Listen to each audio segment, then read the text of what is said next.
for the 60 Impala. Oh, that's cool. But it's all, I mean, the sides are all rusty. He has to cut the sides off and put new sides. But go to Cold War Motors. Cool. And so what's the history of this one here, the Plymouth? This one here was donated by the son of the original owner. It was sitting in his backyard for like 30 years under a tree. Okay. All run down, you know, beat up.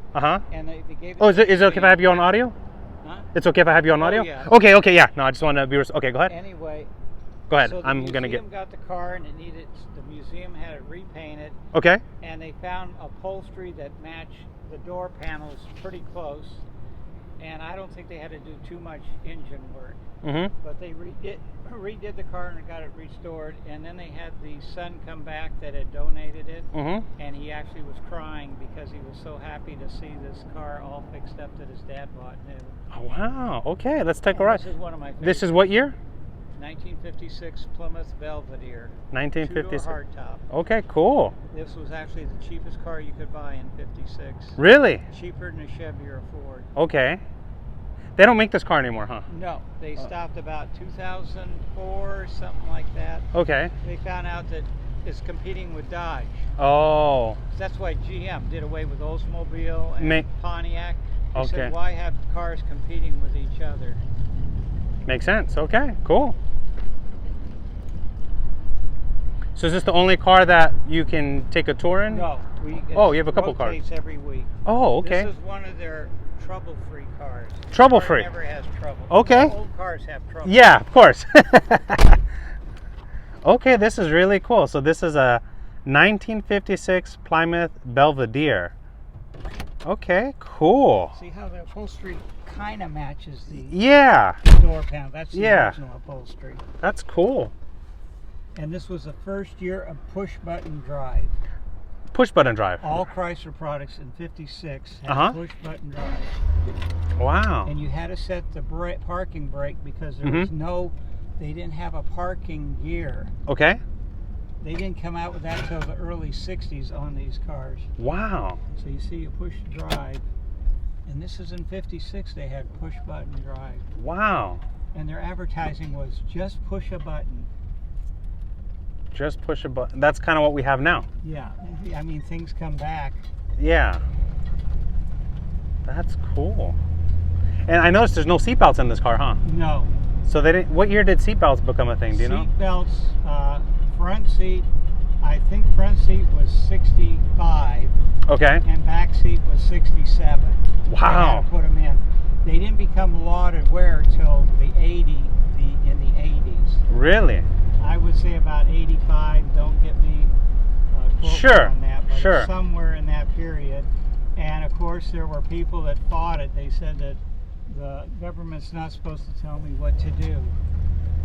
Ah, I see. And the reason they wanted you to wear seatbelts was they were finding the government had to pay out a lot of money for people that got injured in car accidents. That makes sense. You think that, you have insurance and all. Well, it didn't turn out that way. It would turn out that I guess the government had to pay out money for people being injured in car accidents. That makes sense. So limit their liability. Well, the main thing is they'd get thrown out of cars. Well, yeah, you get thrusted if you get hit. That makes sense. So in 1956, Ford was the first year they offered seatbelts in cars. Okay. Their sales went down that year, and they're thinking one of the reasons was that they think people got the idea that their cars must not be that safe because you should wear a seatbelt. It's kind of ironic to think, huh? Yeah. Now it's like if I saw a car without seatbelts, I think this car's not safe. And I would say I'm not sure if that's really what happened, but that was their excuse of why should you put seatbelts in a car. Oh, very interesting. What's your favorite car? Do you have a favorite? This is one of them. This one's one of your favorites? One of my, the one I like really is a 53 Mercury Woody. 53 Mercury Woody. 53 Mercury Woody. It's 3-speed stick shift. Okay. Only has one problem I don't like. Since it's got 3 pedals, the clutch pedal, the pedals are so close together that when you step on the brake, you can be stepping on the gas too. See, this one, there's no way you're ever going to do that. Oh. But that and I show people and they go, "You're right. Your foot's on so easily on 2 pedals, and then it's harder to stop because you're revving the engine." Oh. But back in those days, there was nothing about safety. Interesting, huh? How Safety didn't come around till Ralph Nader. You heard of Ralph Nader? No. He was the one that wrote books about auto safety. But he said the most dangerous car was a Chevy Corvair. You heard of Chevrolet Corvair? Okay. Oh yeah. He's the one that made their demise because he said they were so unsafe, and he actually went beyond probably how unsafe they were. They weren't the safest car, but they ended up, after they actually were safer cars, then they ended up, their sales got so low they discontinued them. Wow. What was when you were younger? What car did you have as a youth? Do you remember your first car? My first car? Yeah. 57 Chevy Bel Air.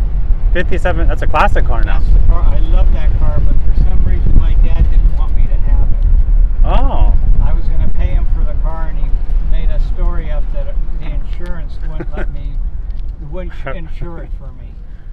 I don't know why he did that, and in the end he ended up selling it, and he bought a Buick wagon, and my brother and I had to pay for it, and it was a lemon.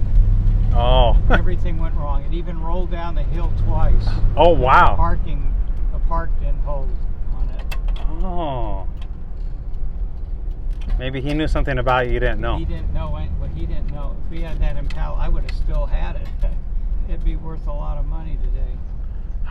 I remember one time I got rid of a watch later to find out that the watch was worth a lot of money, and it was one of those. Really? You just don't know when you're young.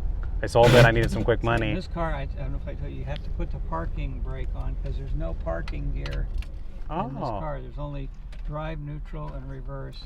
Oh, interesting. But in the early 60s, I think they finally put a parking gear in it. Very cool. Thank you so much. Silly. Now, I don't know if you want to go in the